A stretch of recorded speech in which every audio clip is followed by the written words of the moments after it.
മുതിർന്ന നേതാവും മുൻ മന്ത്രിയുമായ എം മാണി പ്രസംഗത്തിനിടെ നടത്തിയ കൊലവിളി പ്രസംഗം ഇപ്പോൾ സംസ്ഥാന രാഷ്ട്രീയത്തിൽ വലിയ രീതിയിലുള്ള വിവാദങ്ങൾക്ക് തിരികൊളുത്തിയിരിക്കുകയാണ്. ഇടുക്കി വട്ടവടയിൽ നടന്ന മുൻ SFI നേതാവ് അഭിമന്യുവിന്റെ അനുസ്മരണ യോഗത്തിലായിരുന്നു മണിയുടെ ഈ വിവാദ പരാമർശം.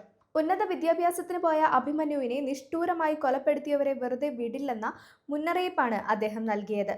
മുൻപ് രക്തസാക്ഷികളായവരെ കൊലപ്പെടുത്തിയവരെ പാർട്ടി വെറുതെ വിട്ടിട്ടില്ലെന്നും അടിക്കേണ്ടവരെ അടിക്കുകയും കൈകാര്യം ചെയ്യേണ്ടവരെ കൃത്യമായി കൈകാര്യം ചെയ്യുകയും ചെയ്യുമെന്നും മണി പ്രസംഗത്തിൽ തുറന്നടിച്ചു.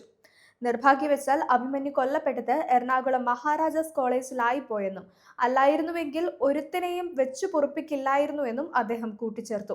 നിയമപരമായ കേസും കാര്യങ്ങളും നിലനിൽക്കുന്നത് കൊണ്ട് മാത്രം ഇപ്പോൾ ഒന്നും ചെയ്യുന്നില്ലെന്നും എന്നാൽ ഈ സംഭവം പാർട്ടിയുടെ അക്കൗണ്ടിൽ തന്നെ ഇരിക്കുമെന്നും മണി പരസ്യമായി പ്രഖ്യാപിച്ചു. തുടർച്ചയായ വിവാദ പരാമർശങ്ങളിലൂടെ വാർത്തകളിൽ നിറയുന്ന മണി ആഴ്ചകൾക്ക് മുമ്പ് വനം വകുപ്പിനെതിരെ നടത്തിയ പ്രസ്താവനയും വലിയ ചർച്ചയായിരുന്നു.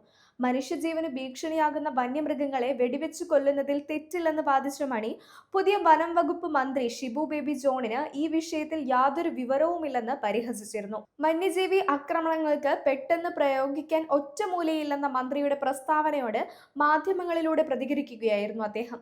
ഹൈറേഞ്ച് മേഖലയിലുള്ളവർ പണ്ട് മുതൽക്കേ വന്യമൃഗങ്ങളെ നേരിട്ടാണ് വളർന്നതെന്നും അതിനുള്ള കരുത്ത് തങ്ങൾക്കുണ്ടെന്നും മണിയെന്ന് ഓർമ്മിപ്പിച്ചിരുന്നു.